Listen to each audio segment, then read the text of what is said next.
Le matin de mon mariage. Ma fiancée est passée devant moi les yeux bandés et a pris la main de mon meilleur ami. Quand il a retiré le bandeau et a réalisé que la femme en face de lui n'était pas moi, il n'a pas lâché sa main tout de suite. Au lieu de cela, il a souri et a dit « Il est impossible que je ne la reconnaisse pas ». Les rires dans la suite nuptiale se sont éteints si rapidement que j'ai pu entendre le léger déclic mécanique de l'appareil photo du photographe.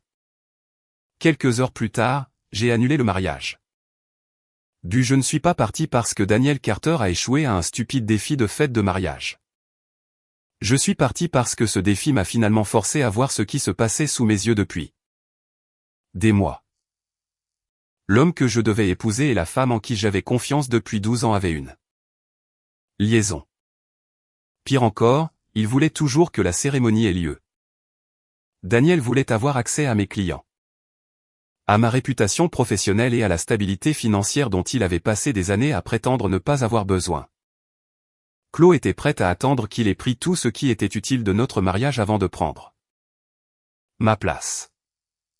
Il croyait qu'une fois que je porterais la robe, qu'une centaine d'invités seraient assis et que les acomptes seraient versés, je serais trop embarrassé pour m'en aller. Ils avaient tort. Ce jour-là, je ne suis pas devenu la mariée abandonnée. J'ai simplement arrêté de marcher vers un homme qui ne m'avait jamais vraiment choisi. Ce qu'aucun d'eux ne savait, c'est que des années plus tard, lorsqu'ils se tiendraient chacun à la porte de la boutique de fleurs où j'avais reconstruit ma vie, je n'aurais plus besoin de leurs regrets. Daniel et moi avions prévu de nous marier dans un complexe viticole de la Napa Valley. Nous étions ensemble depuis 6 ans et fiancés depuis 1 an. Pendant près de 10 mois, j'avais géré la réservation des chambres, le traiteur, le plan de table, l'horaire des transports, les locations et chaque détail des fournisseurs entre les deux. Daniel disait toujours que son travail était trop prenant pour qu'il s'implique dans les petites choses.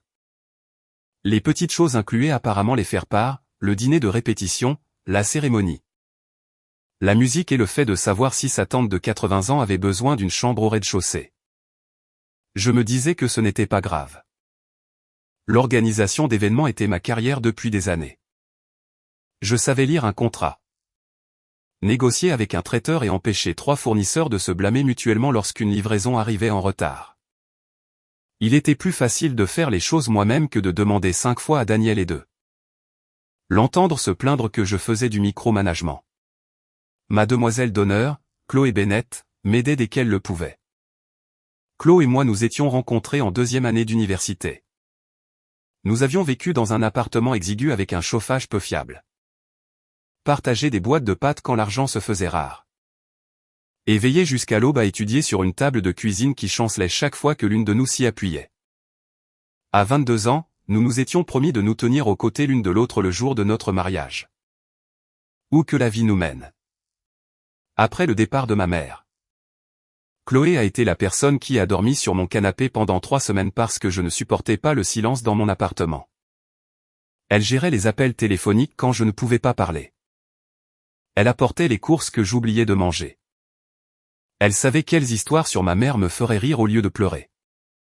Je croyais que même si tout le monde finissait par partir, Chloé ne le ferait pas. Le dîner de répétition a eu lieu la veille du mariage sur une terrasse en pierre surplombant les vignes. Les 2 familles étaient là, ainsi que le cortège nuptial et les invités qui étaient arrivés en avance. Des guirlandes lumineuses pendaient au-dessus des tables. L'air sentait légèrement le romarin et le pain chaud. Et tout le monde semblait soulagé que les mois de planification soient presque terminés. Au milieu du dîner, ma cousine Lily et le maître de cérémonie ont annoncé un petit jeu de couple.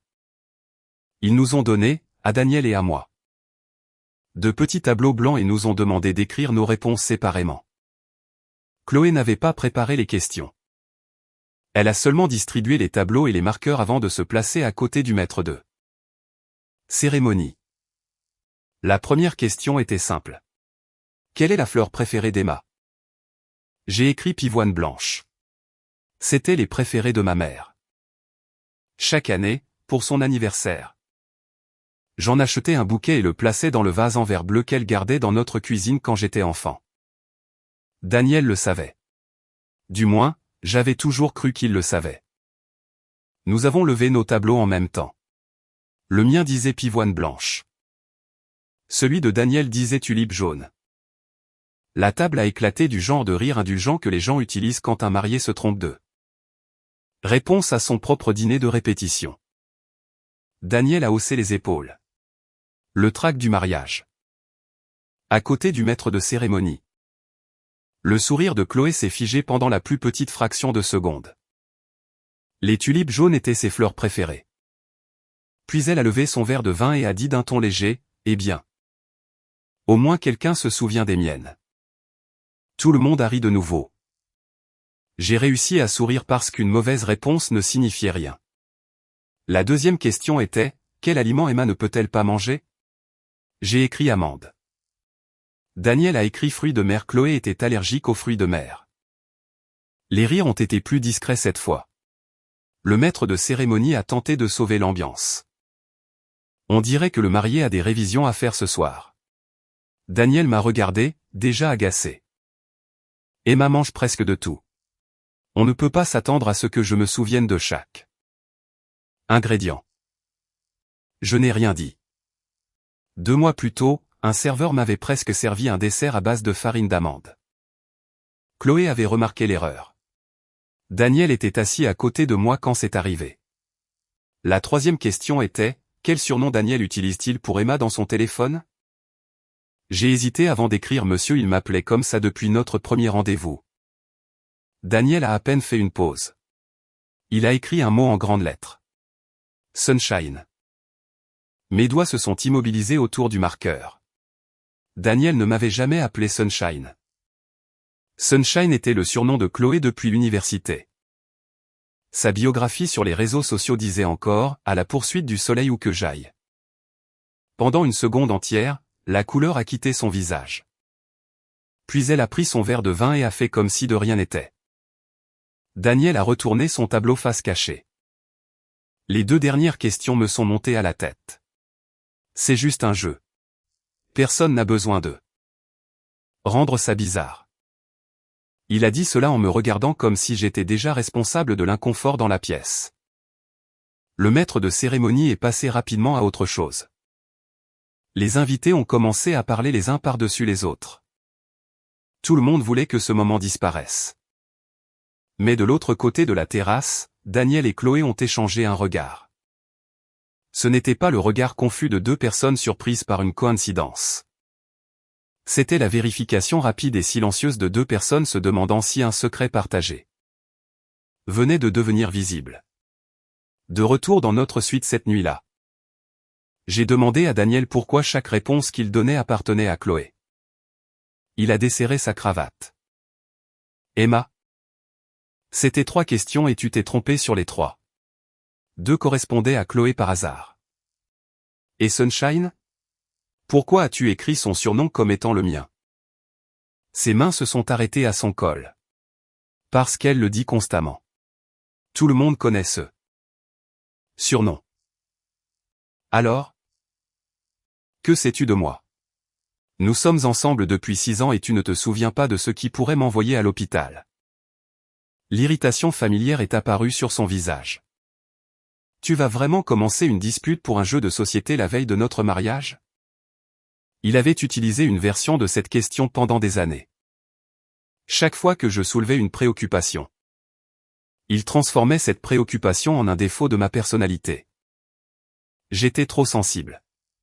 J'attendais trop. Je choisissais le pire moment possible. Je rendais tout stressant. Finalement, je m'excusais parce que rétablir la paix semblait toujours plus urgent que de prouver que j'avais le droit d'être contrarié. Ce n'est que plus tard que j'ai compris que Daniel n'avait pas manqué de voir ma valeur. Il en était devenu dépendant. Il comptait sur la façon dont j'organisais notre vie, me souvenait des détails. Gérait les factures et ouvrait des portes professionnelles qu'il ne pouvait pas ouvrir lui-même. Plus il avait besoin de moi, plus il semblait contraint de me diminuer. Comme si me rendre plus petite prouvait qu'il était toujours celui qui contrôlait. Cette nuit-là, je ne me suis pas excusé. Je veux seulement savoir ce qui se passe, ai-je dit. Il ne se passe rien. Plus de 100 personnes nous attendent demain. Ne laisse pas ton anxiété gâcher. Ça. Il a pris son téléphone sur le balcon. À travers la vitre, j'ai vu l'écran s'allumer plusieurs fois. Il a tapé une réponse et a souri. Je me suis dit que je ne pouvais pas détruire 6 ans pour un jeu de dîner de répétition. Pourtant, j'ai à peine dormi. Le lendemain matin à 7 heures, les demoiselles d'honneur sont arrivées dans ma suite. Les coiffeurs et maquilleurs ont rempli la pièce de fer à friser, de trousses de maquillage, de tasses de café et de housses à vêtements. Le photographe se déplaçait silencieusement entre nous, capturant le genre d'image spontanée qui ne semble sans effort que parce que quelqu'un en a planifié chaque seconde. Chloé est entrée en portant un plateau en carton de café comme si de rien n'était. Grand jour, a-t-elle dit en m'enlaçant. J'ai senti son parfum de fleurs d'oranger sur sa peau. Avant le dîner de répétition, je n'avais jamais prêté attention à ce parfum. Ce matin-là, il semblait remplir toute la pièce. Vers 9 heures, les garçons d'honneur ont amené Daniel dans le couloir à l'extérieur de la suite. Ma cousine Lily et l'équipe de photographie avaient inclus 2 courts défis Trouve la mariée sur la liste de contenu des semaines auparavant. C'était le genre de clip léger que les couples postaient en ligne après le mariage. Chloé n'avait pas connu les détails à l'avance.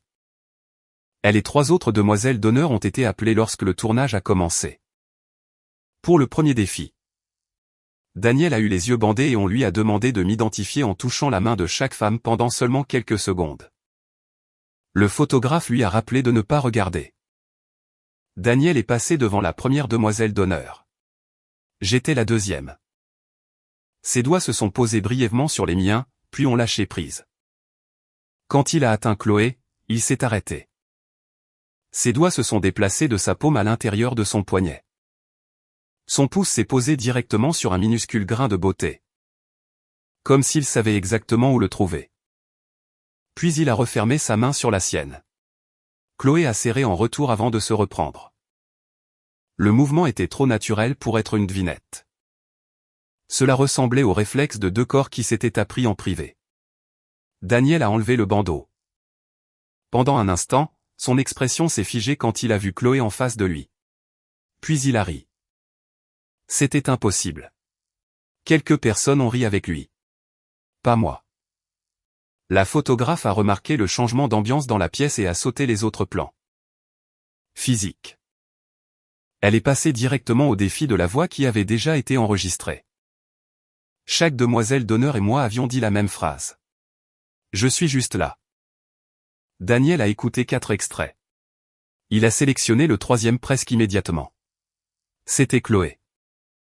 Il a enlevé le bandeau, l'a vue debout en face de lui et a souri. Il est impossible que je ne la reconnaisse pas. La pièce est devenue silencieuse. Le visage de Daniel a changé en entendant ses propres mots. Je voulais dire Emma, a-t-il dit rapidement. La photographe a baissé son appareil photo. Mais ce n'était pas Emma. Tous les visages se sont tournés vers moi. J'étais assise à la coiffeuse avec mon voile déjà épinglé dans mes cheveux. Dans le miroir, j'avais l'air soigné et calme. J'avais aussi l'air d'une étrangère regardant le mariage de quelqu'un d'autre s'effondrer. Étrangement, la colère m'a quitté. Mon esprit est devenu très silencieux. Les détails que j'avais ignorés au cours des mois précédents ont commencé à revenir un par un. L'augmentation soudaine des voyages d'affaires de Daniel. Chloé connaissant son emploi du temps avant moi. Eux deux utilisant les mêmes phrases inhabituelles au dîner. Chloé commentant les nouvelles lampes de chevet dans notre chambre. Puis insistant sur le fait que j'avais dû les mentionner. L'un était l'homme avec qui je prévoyais de passer ma vie. L'autre était la femme en qui j'avais confiance depuis 12 ans. Il ne m'était jamais venu à l'esprit que je devais me protéger d'eux deux. Je ne les ai pas confrontés immédiatement. Sans preuve, Daniel dirait que le stress du mariage m'avait rendu irrationnel. Chloé pleurerait et dirait que j'avais mal compris. Les parents m'exhorteraient à ne pas jeter un mariage pour un jeu de société. J'avais besoin de la vérité avant que tout le monde ne commence à me dire quelle version de celle-ci serait la plus facile à vivre. Chloé avait coordonné le planning du jour du mariage avec les fournisseurs. La veille au soir, elle s'était connectée à son compte de messagerie sur la tablette du mariage pour recevoir les mises à jour du fleuriste, de la société de transport et du personnel du lieu. Les aperçus de notification étaient toujours activés. La tablette m'appartenait. Nous l'utilisions pour le calendrier, le plan de table, les contacts des fournisseurs et les indications musicales. Chloé l'a laissée sur la coiffeuse quand elle est descendue, prétendant qu'elle devait vérifier les fleurs de la cérémonie. Je n'ai pas ouvert ces messages. Au lieu de cela, je me suis connecté au compte de messagerie du mariage. Le folio final du complexe hôtelier était arrivé ce matin-là. J'ai examiné la réservation des chambres, les frais de restauration et les espaces événementiels jusqu'à ce que je trouve des frais d'hébergement supplémentaires datant de 2 mois plus tôt. À l'époque, Daniel m'avait dit qu'il devait se rendre seul à Napa pour examiner les détails du lieu et signer les documents des fournisseurs. Il avait ajouté une chambre avec un grand lit à notre compte principal de mariage en utilisant le code de réservation de groupe. J'avais supposé que cela faisait partie de ce voyage. Le folio final mentionnait un deuxième invité enregistré, Chloé Bennett. Je me suis souvenu de la date immédiatement. Daniel avait dit qu'il s'occupait de la paperasse à Napa. Chloé m'avait dit qu'elle rencontrait un client de marque à Los Angeles. Ce soir-là, je leur avais envoyé un texto à tous les deux. Daniel a répondu « occupé ». Chloé m'a envoyé une photo d'un petit déjeuner d'hôtel et s'est plainte que les voyages d'affaires étaient solitaires. La photo montrait une seule tasse de café. Je lui avais dit qu'après le mariage, nous devrions enfin faire un autre voyage entre filles. Mes mains étaient froides pendant que je transférais le folio à mon email personnel. Puis un aperçu de message est apparu en haut de la tablette. C'était de Daniel. Commence-t-elle à soupçonner quelque chose? Presque immédiatement, la réponse de Chloé est apparue. Tu as promis qu'après qu'elle t'aura présenté au groupe hôtelier et que le projet sera conclu, tu mettras fin au mariage. Arrête de faire des erreurs. J'ai compris alors que Chloé n'était pas descendue pour vérifier les fleurs. Elle confrontait Daniel sur sa perte de contrôle pendant les jeux. Leur dispute a continué en temps réel et les aperçus de notification n'arrêtaient pas d'apparaître. Plus que quelques heures, a écrit Daniel. Une fois qu'elle m'aura mis devant le comité de développement, je n'aurai plus à faire semblant. Puis un autre message. J'ai perdu ma concentration hier soir et ce matin parce que je ne pouvais penser qu'à toi. Je n'avais pas besoin de lire autre chose. Pendant des années, j'avais travaillé comme stratège événementiel indépendant et entretenu des relations avec plusieurs sociétés d'hôtels et de complexes de luxe. Daniel m'avait demandé à plusieurs reprises de présenter son cabinet immobilier à un groupe hôtelier qui explorait un nouveau développement de complexe. J'avais refusé. Son entreprise n'avait pas terminé les examens environnementaux et financiers qui rendraient une introduction responsable. Daniel m'a accusé de ne pas le soutenir. Il dépendait de mes relations, mais il détestait qu'on lui rappelle qu'il en avait besoin. Chaque fois que je refusais de mettre ma réputation derrière un accord auquel je ne faisais pas confiance, il traitait ma prudence comme une trahison. Maintenant, je comprenais pourquoi il avait insisté pour que le mariage ait lieu. Même en me trahissant avec Chloé, il ne voulait pas me perdre. Il voulait conserver l'accès à mon réseau professionnel, ma crédibilité et la vie stable que j'avais construite autour de lui. Chloé n'attendait pas qu'il choisisse entre nous. Elle attendait qu'il m'utilise d'abord. Il croyait qu'après la cérémonie, après l'argent, les promesses publiques et les attentes familiales, je tolérerais ce que je n'aurais jamais accepté la veille. J'ai photographié les aperçus de notification et contacté la responsable des événements du complexe. Quand elle est arrivée, j'ai confirmé les faits qui comptaient. J'étais le signataire principal des contrats de mariage. La plupart des frais étaient liés à mes comptes. L'acte de mariage n'avait pas été signé. Je pouvais arrêter la cérémonie et retirer l'autorisation de Daniel du compte principal du mariage. Je n'ai pas annulé les chambres d'hôtes ni le repas qui avait déjà été préparé. Les personnes qui avaient voyagé jusqu'à Napa n'avaient rien fait de mal. La responsable des événements a regardé de ma robe de mariée au folio dans ma main. Êtes-vous sûr? J'ai rencontré mon reflet dans le miroir. Oui. C'était le mot le plus certain que j'avais prononcé de toute la journée. À 4 heures cet après-midi-là, les invités étaient assis sur la pelouse à côté du vignoble. Daniel attendait sous l'arche florale dans un costume sombre avec une boutonnière de Lysianthus blanc que j'avais moi-même choisi. De loin, il ressemblait toujours au marié que j'avais imaginé pendant des années. Les cordes ont commencé à jouer. Tout le monde s'est tourné vers l'allée. Je suis sorti dans ma robe de mariée, sans mon bouquet et sans le bras de mon père lié au mien. Papa se tenait à côté de l'entrée. « Es-tu sûr de vouloir y aller seul ?» a-t-il demandé doucement. J'ai hoché la tête. Cette fois, je dois le faire moi-même. Il n'a pas discuté. Il a seulement serré ma main. Je n'ai pas marché vers Daniel. Je me suis arrêté devant les invités. Avant que la cérémonie ne commence, je dois vous montrer quelque chose. Un murmure a parcouru la pelouse. Daniel s'est approché de moi rapidement. Emma, ne fais pas ça. Pourquoi? Ce n'est pas le moment d'en discuter. Tu as raison. J'ai hoché la tête. Je ne vais pas en discuter en privé. L'écran à côté de la tente de réception s'est allumé. La vidéo montrait Daniel passant devant moi les yeux bandés et prenant la main de Chloé. Puis tout le monde l'a entendu dire, il est impossible que je ne la reconnaisse pas. Le clip s'est terminé. Chloé s'est levée de la rangée des demoiselles d'honneur, le visage vidé de sa couleur. Emma, ce n'était qu'un jeu. Le personnel de l'événement a affiché la note d'hôtel attachée à notre compte de mariage. Puis sont venues les captures d'écran des aperçus de notification. Les invités sont devenus complètement immobiles. Daniel s'est précipité vers moi. Tu as lu nos messages privés. Même alors, sa première préoccupation était de savoir comment j'avais découvert. Pas ce qu'il avait fait. Ils sont apparus sur la tablette du mariage, ai-je dit. Et le folio de l'hôtel a été facturé sur mon compte. Il a baissé la voix. Nous pouvons régler ça en privé. Vous réglez ça en privé depuis longtemps. Maintenant, j'y mets fin publiquement. Chloé a commencé à pleurer. Je n'ai jamais voulu te faire de mal.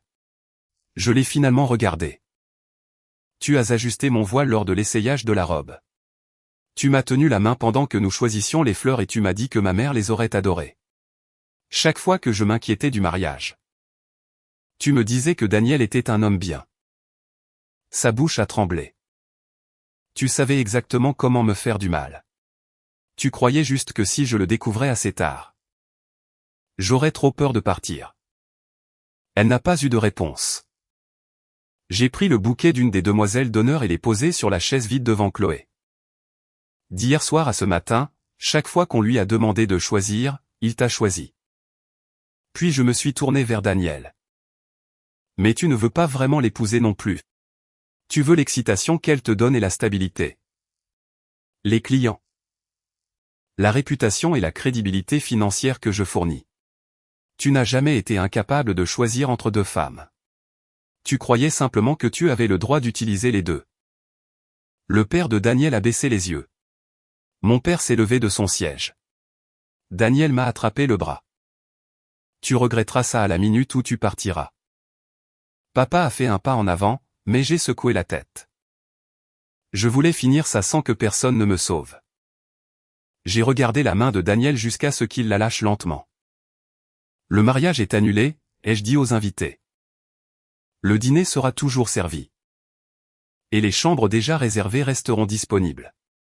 Vous êtes venus de loin. Et vous ne devriez pas avoir à payer pour leur choix. Mais il n'y aura pas de mariage aujourd'hui. J'ai retiré ma bague de fiançailles et l'ai posée sur la table d'accueil. Daniel m'a dévisagé. Tu fuis ton propre mariage.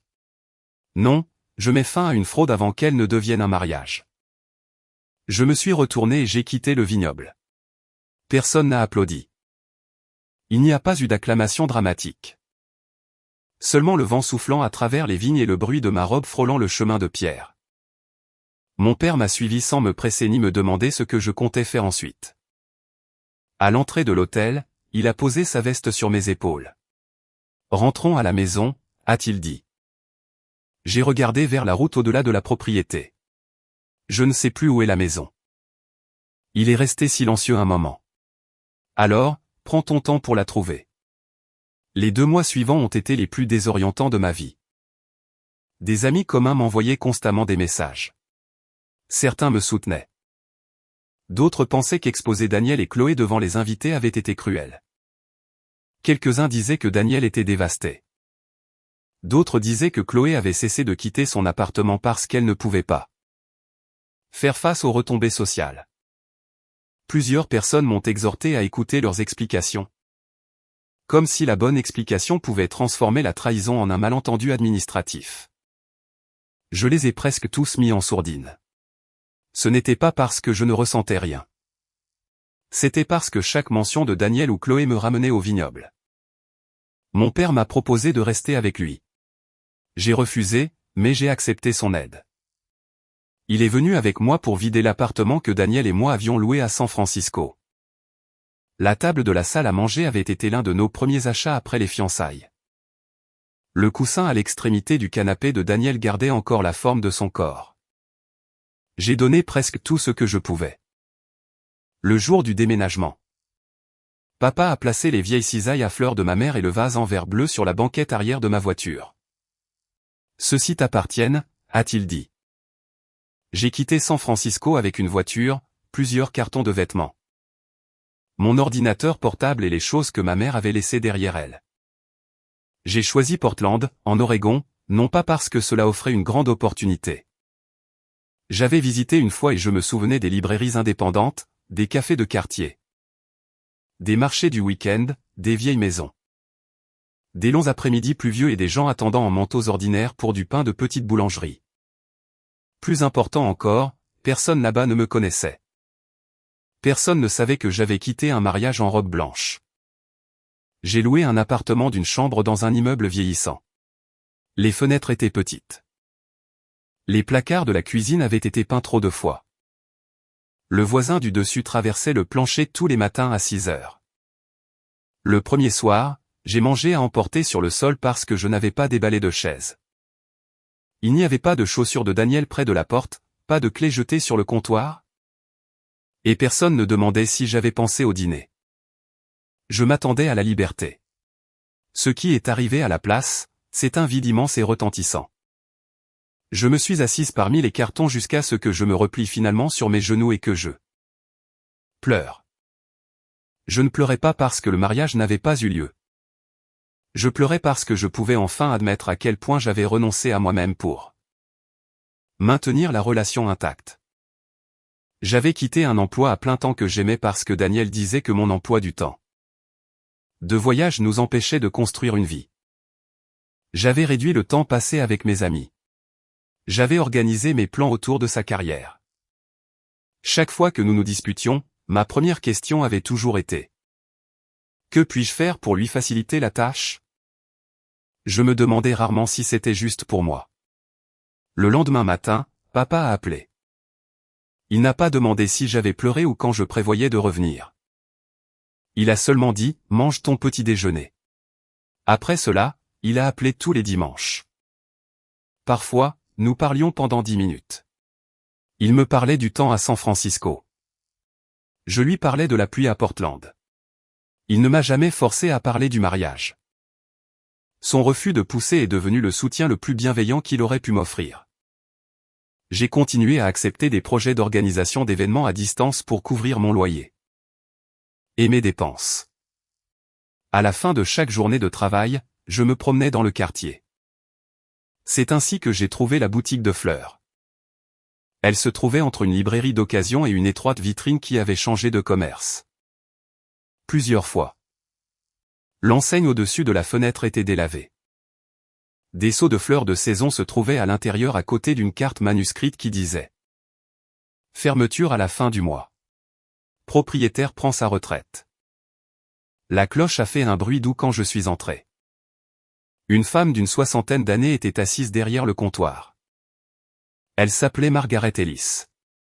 Elle possédait la boutique depuis 31 ans.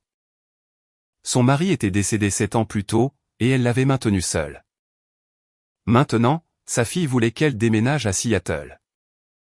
Vous cherchez des fleurs, a-t-elle demandé. J'allais dire oui. Au lieu de cela, j'ai demandé: vous fermez vraiment? Elle m'a étudié pendant quelques secondes. À moins que quelqu'un ne veuille la reprendre.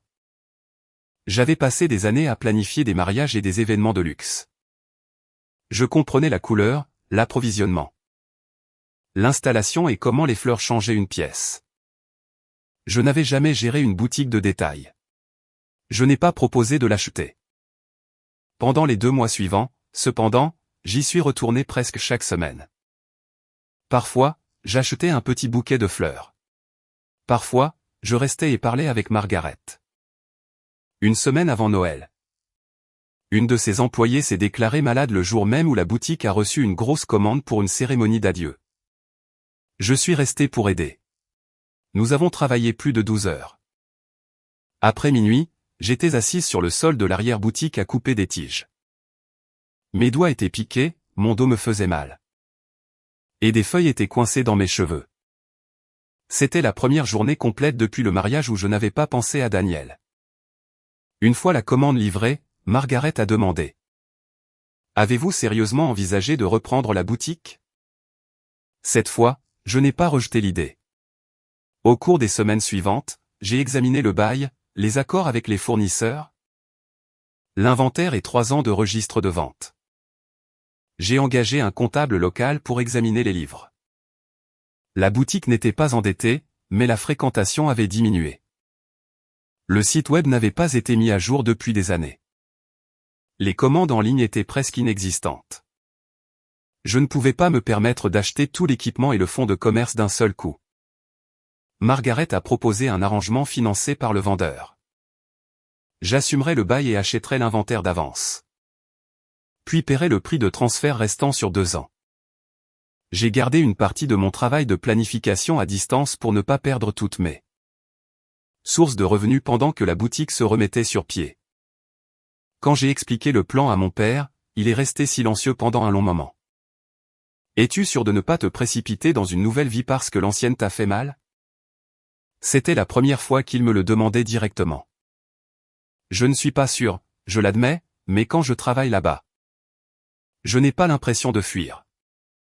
Il n'a pas essayé de m'arrêter. Le jour où le transfert est devenu officiel, un colis est arrivé de San Francisco. À l'intérieur se trouvaient les cisailles à fleurs de ma mère et une note de l'écriture de mon père. Pour ton second commencement. J'ai nommé la boutique à 2 heures du matin. Seconde floraison.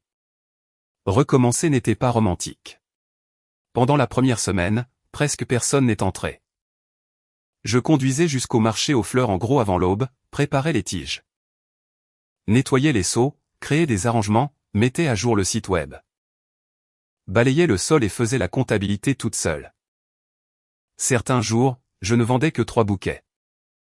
À la fin de la première semaine, j'ai réalisé que j'avais jeté plus de fleurs que je n'en avais vendu.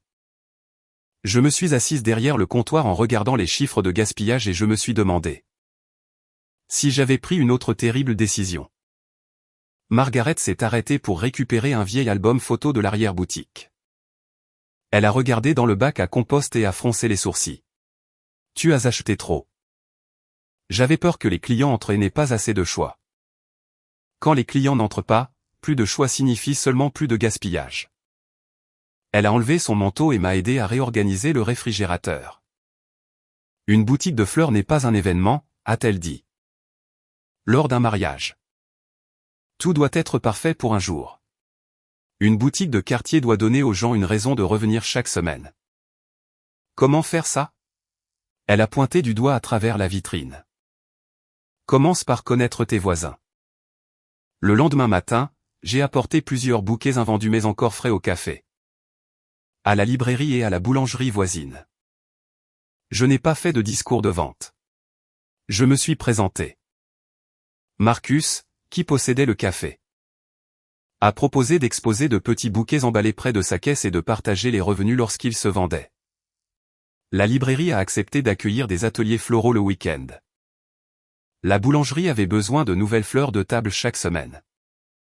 Aucun de ces arrangements n'était grand, mais ensemble, ils ont donné à la boutique un flux de trésorerie prévisible. J'ai lancé un abonnement mensuel de bouquets. Le premier groupe comptait 7 clients. J'ai noté chaque préférence. Une personne détestait les lys. Une autre était sensible aux parfums forts. Un homme achetait des fleurs chaque mois pour marquer la date du décès de sa femme. En apprenant leur nom, ils ont appris le mien. 3 mois après l'ouverture. Une jeune femme est entrée pour me demander si je pouvais concevoir les fleurs pour son mariage. Elle a ouvert un dossier de photos d'inspiration. Ma main s'est arrêtée sur la page. Des pivoines blanches, la même fleur que j'avais prévue pour mon propre mariage. Pouvez-vous accepter le travail, a-t-elle demandé. Je voulais dire non. Cette nuit-là, j'ai rêvé que je me tenais à nouveau au vignoble. Daniel attendait sous l'arche. Chloé tenait mon bouquet. Tout le monde regardait comme si j'étais celle qui avait gâché la journée. Je me suis réveillé à 3 heures du matin et j'ai ouvert les photos sur mon ordinateur portable. C'est alors que j'ai compris que les pivoines blanches n'appartenaient pas à Daniel ni au mariage. Que j'avais annulé. Elles appartenaient à ma mère. Elles appartenaient au vase bleu sur le rebord de notre fenêtre d'enfance. Elles appartenaient à des souvenirs qui ne m'avaient jamais fait de mal. Si je rejetais chaque fleur, chanson ou lieu lié au mariage, je donnerais à Daniel et Chloé la propriété de tout ce que j'avais autrefois aimé. Le lendemain matin, j'ai accepté la commande. La semaine du mariage, une partie de la livraison de fleurs a été retardée. La veille de la cérémonie, le réfrigérateur de la boutique est tombé en panne. Je n'ai pas eu le temps de m'effondrer. J'ai trouvé des fleurs de remplacement auprès de 2 producteurs locaux. Emprunter un espace réfrigéré à un restaurant voisin et travailler avec la mariée pour ajuster plusieurs arrangements de table sans changer l'aspect général. Le matin du mariage, je suis arrivé avant 5 heures. Mes mains tremblaient légèrement alors que je plaçais la dernière pièce dans le bouquet de la mariée. Quand la mariée l'a vue, son visage s'est illuminé. C'est exactement ce que je voulais. Pendant la cérémonie, je me tenais à l'extérieur de la serre, emballant des outils. La mariée a descendu l'allée au bras de son père vers un homme qui la regardait comme si la pièce ne contenait personne d'autre. Je ne me suis pas effondré. Je ne l'ai pas envié. J'ai compris que le bonheur de quelqu'un d'autre ne prouvait pas mon échec. Mon mariage n'avait pas eu lieu, ma vie ne s'était pas arrêtée là. 6 mois après l'ouverture de seconde floraison, un ami commun m'a envoyé une photo de Daniel et Chloé. Ils s'étaient mariés lors d'une petite cérémonie civile à l'hôtel de ville de San Francisco. Chloé portait une robe blanche courte et tenait des tulipes jaunes. Daniel se tenait à ses côtés, une main sur sa taille. La légende disait, certaines histoires d'amour sont seulement retardées. J'ai fixé cette phrase pendant un long moment. Ils avaient réécrit la trahison comme une destinée. Comme si se marier par la suite transformait chaque mensonge en un acte de courage. Cette nuit-là, j'ai ouvert le profil de Chloé pour la première fois depuis que j'avais quitté la Californie. Elle avait posté sa bague, leur nouvel appartement. Des voyages de week-end et des photos de petit déjeuner que Daniel lui aurait préparés. Chaque image semblait destinée à un public invisible qu'elle avait besoin de convaincre. J'ai regardé pendant 10 minutes. Puis j'ai fermé la page et me suis désabonné des deux. Ce n'était pas une punition. J'en avais simplement fini de laisser leur publication déterminer l'humeur de ma journée. Après cela, je n'ai entendu que des fragments par des amis communs. L'entreprise de Daniel avait du mal à faire avancer plusieurs projets. Chloé postait moins souvent.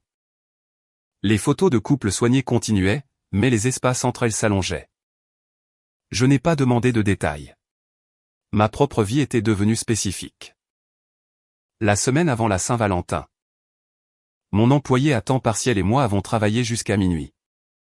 Au printemps, nous avons tenu notre premier cours de composition florale à la librairie. En été, une tempête a annulé un marché de quartier. Alors j'ai transformé les fleurs que j'avais achetées en arrangement de la taille d'un abonnement et les ai livrées aux bureaux et restaurants des environs. La boutique s'est lentement stabilisée. Puis, juste au moment où je commençais à croire que la pire période financière était derrière moi, mon propriétaire m'a notifié que le loyer augmenterait de 35% lors du renouvellement du bail. J'ai fixé la proposition toute la nuit. Seconde floraison venait à peine d'atteindre une rentabilité constante. Si j'acceptais le nouveau loyer sans rien changer, une année de progrès pourrait disparaître. Margaret a suggéré de déménager dans un endroit moins cher en dehors du quartier. Mais partir signifierait abandonner les relations communautaires qui avaient maintenu la boutique en Vie. Pour la première fois. J'ai dû décider si je devais préserver une boutique traditionnelle qui pouvait à peine survivre ou changer ce qu'était l'entreprise. J'ai recalculé chaque service. J'ai réduit les grandes installations qui nécessitaient trop de main-d'œuvre pour une marge trop faible. J'ai développé les abonnements d'entreprise, les petites cérémonies, le travail commémoratif et les cours. La librairie m'a loué sa salle arrière inutilisée pour des ateliers le week-end. Le café de Marcus a fourni les boissons et partagé les revenus de l'atelier. Ce qui signifiait que je n'avais pas à ouvrir une opération de service alimentaire propre. J'ai également organisé un programme floral hebdomadaire avec un hôpital voisin pour les familles de patients de longue durée. En 3 mois, les abonnements et les cours ont couvert les coûts supplémentaires. J'ai offert aux propriétaires un bail plus long en échange d'une augmentation plus faible. Et nous avons conclu des termes que je pouvais soutenir. Le soir où l'accord a été signé, j'ai fermé la boutique et je suis resté sous la pluie avec la clé à la main. J'ai réalisé que je n'avais pas pensé à Daniel depuis des semaines.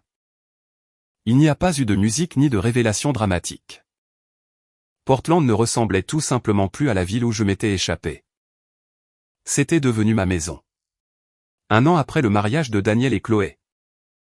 Seconde floraison avait 2 employés à temps partiel stables. Et je prévoyais un petit espace studio pour les cours. C'est à ce moment-là que Chloé m'a envoyé un email. La ligne d'objet contenait 2 mots. Je suis désolé. Le message était long. Elle disait qu'elle était enceinte. Elle a également admis que le mariage qu'elle affichait en ligne ne ressemblait pas à la vie qu'il menait à la maison. L'entreprise de Daniel subissait des pressions financières.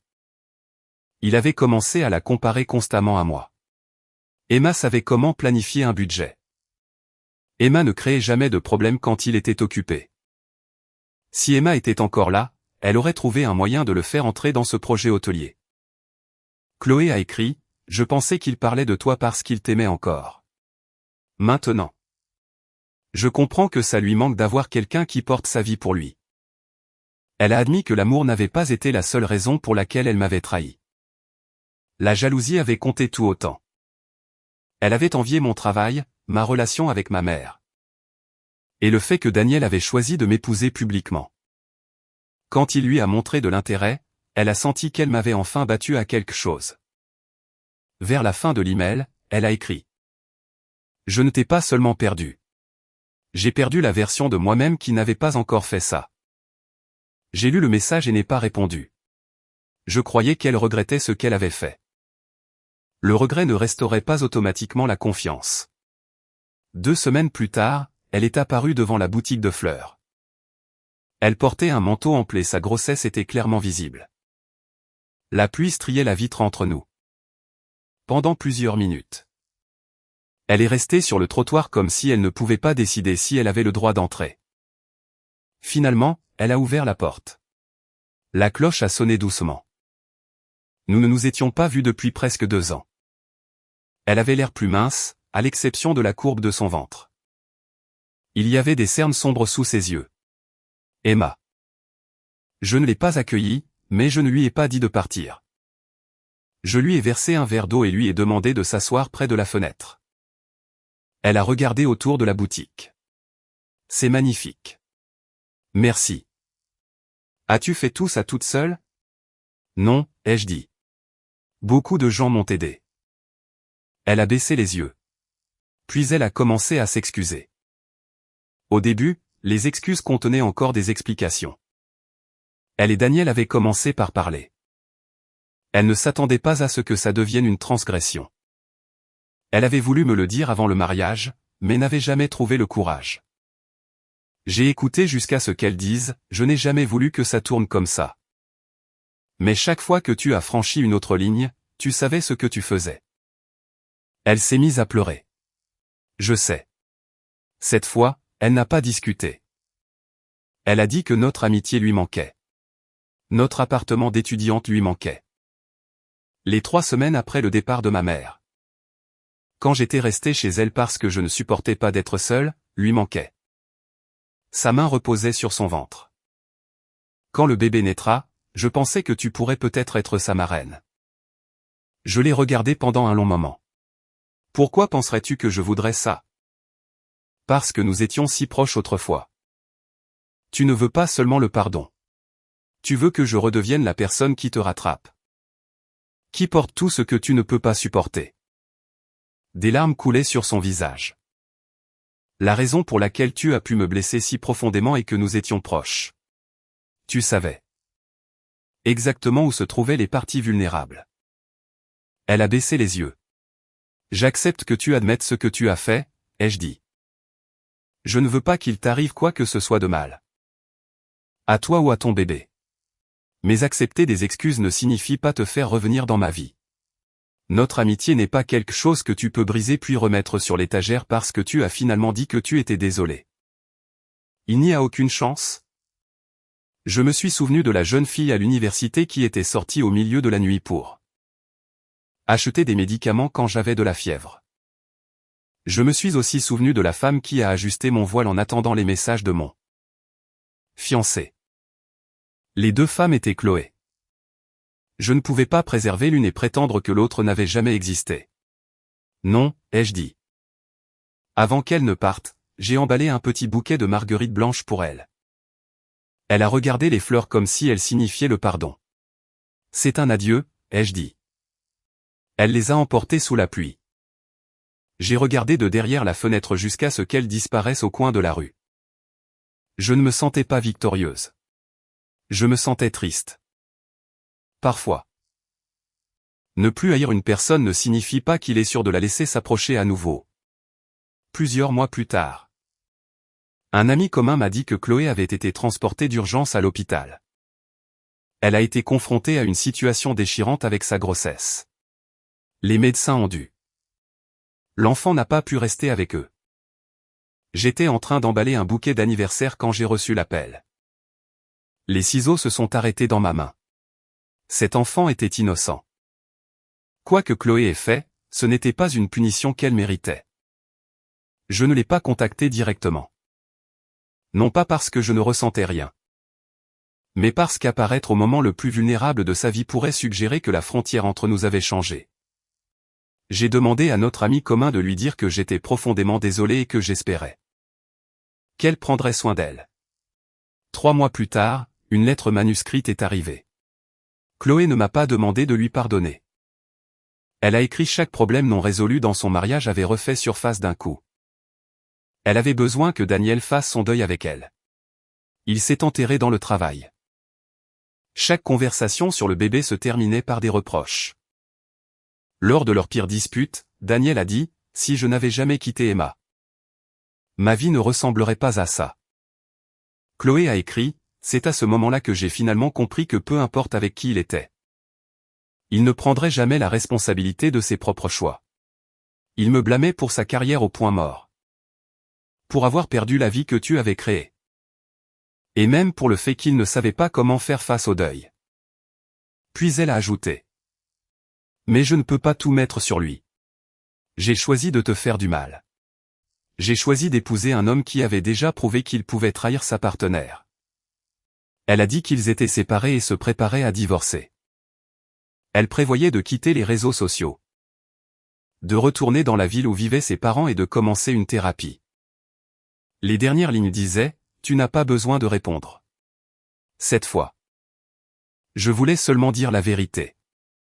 Je n'utilise pas des excuses pour demander quoi que ce soit en retour. » J'ai placé la lettre dans un tiroir.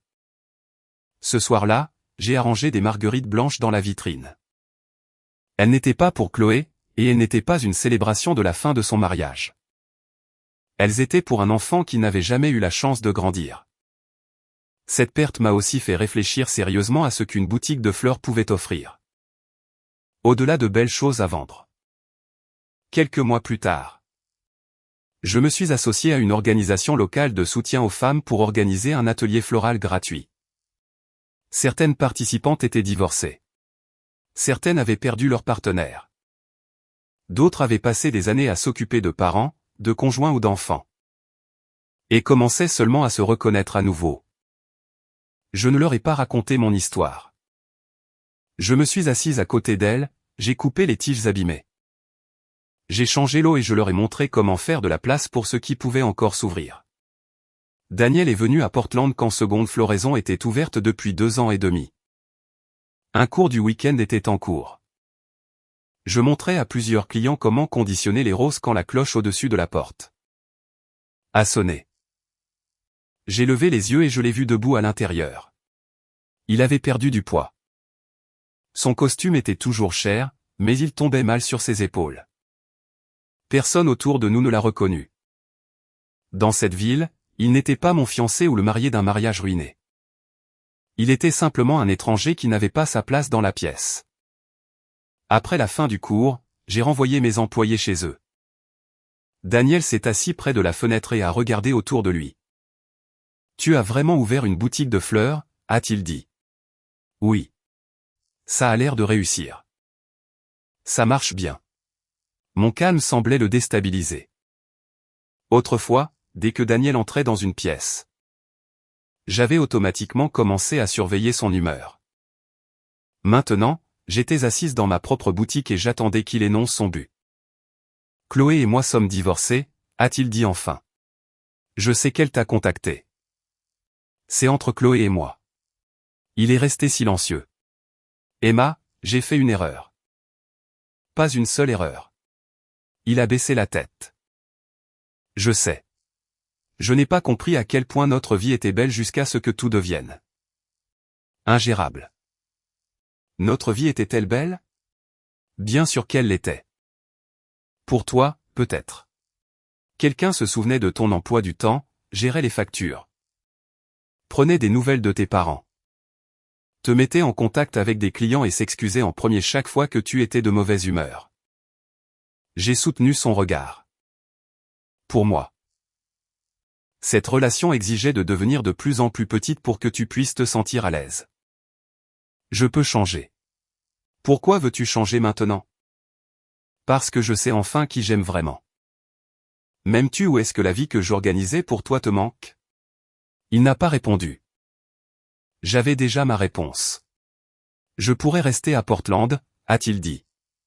Nous pourrions recommencer. Ce n'est pas un problème de lieu. Nous avons eu 6 ans. Emma. Et tu en as passé une partie à m'apprendre que mes besoins étaient des inconvénients. Tu n'étais pas si froide avant. J'ai presque souri. Tu as raison. Je plaçais la compréhension de tous les autres avant ma propre protection.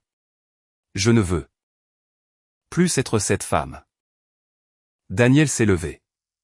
Donc il n'y a rien que je puisse faire. Tu peux changer. Tu peux apprendre à prendre tes responsabilités. Tu peux arrêter de blâmer les autres pour les conséquences de tes choix. Tu peux devenir plus honnête. L'espoir est apparu sur son visage. Mais pas pour me reconquérir, ai-je continué.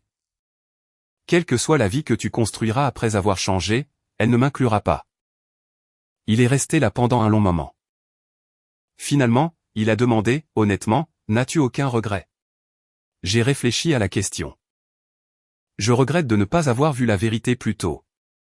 Je regrette d'avoir abandonné des parties de moi-même pour maintenir une relation en vie. Mais je n'ai jamais regretté d'avoir annulé le mariage. Daniel est parti tandis que la pluie tapait aux fenêtres. Il ne s'est pas retourné. Je ne l'ai pas raccompagné. La cloche a sonné une fois et la boutique est redevenue silencieuse. Je suis retourné aux roses sur l'établi. Mes mains étaient stables. 1 an plus tard, Seconde Floraison a ouvert un 2e emplacement. Ce n'était pas une entreprise nationale. Je ne suis pas devenu célèbre. Et je n'ai pas rencontré un homme plus riche dont l'attention pourrait prouver que j'avais gagné. J'avais 2 boutiques stables, une petite équipe en qui j'avais confiance. Et des clients qui revenaient chaque semaine parce que l'endroit était devenu une partie de leur vie. Mon père est venu à l'ouverture. Il s'est tenu devant la vitrine où le vase en verre bleu de ma mère contenait un bouquet de pivoine blanche. Elle aurait aimé ça, a-t-il dit. J'ai hoché la tête. Moi aussi, j'aime ça. J'ai continué à m'associer avec l'organisation de soutien aux femmes et j'ai offert un atelier gratuit chaque mois. Après un cours Une femme d'une cinquantaine d'années m'a demandé pourquoi j'avais nommé la boutique Seconde Floraison. J'ai regardé vers les pivoines blanches dans la vitrine. Pendant longtemps, j'ai cru que ces fleurs ne me rappelleraient que le mariage qui n'a jamais eu lieu. Maintenant, elles me rappelaient ma mère et la vie que j'avais construite à partir d'un appartement vidé d'une boutique en fermeture. Beaucoup de gens croient qu'ils n'ont qu'une seule chance de s'épanouir, ai-je dit. Ils choisissent une carrière quand ils sont jeunes, se marient, fondent une famille. Et pensent que si le choix s'avère être le mauvais, il est trop tard. Mais les fleurs ne fonctionnent pas comme ça. Vous pouvez couper ce qui est abîmé, les mettre dans de l'eau propre, et parfois elles s'ouvrent à nouveau. La seconde floraison ressemblera-t-elle à la première, a-t-elle demandé. J'ai secoué la tête. Non, elle est généralement plus lente et elle n'est peut-être pas parfaite. Mais elle vous appartient. Après le cours, j'ai éteint les lumières. La rue dehors était sombre et pluvieuse. Marcus m'a fait un signe à travers la fenêtre du café. Un de mes employés m'a rappelé qu'une livraison en gros arriverait tôt le lendemain matin. Mon père m'a envoyé un texto pour me demander si je serais libre pour notre appel du dimanche. Tout était ordinaire. J'aimais que ce soit ordinaire. Ce n'était pas la vie que Daniel m'avait promise. Et ce n'était pas la vie que Chloé avait essayé de voler. C'était la vie que j'avais construite de mes propres mains. Pendant des années, j'ai cru que le plus grand bonheur d'une femme était d'être choisie sans hésitation. Finalement, j'ai compris que le choix d'une autre personne ne pourrait jamais déterminer ma valeur. Le jour de mon mariage, Daniel est passé devant moi et a pris la main de Chloé. Il m'a fallu des années pour faire le choix final et le plus important de ma vie. Je me suis choisi. Cette histoire est entièrement fictive et destinée uniquement à des fins de divertissement et d'éducation.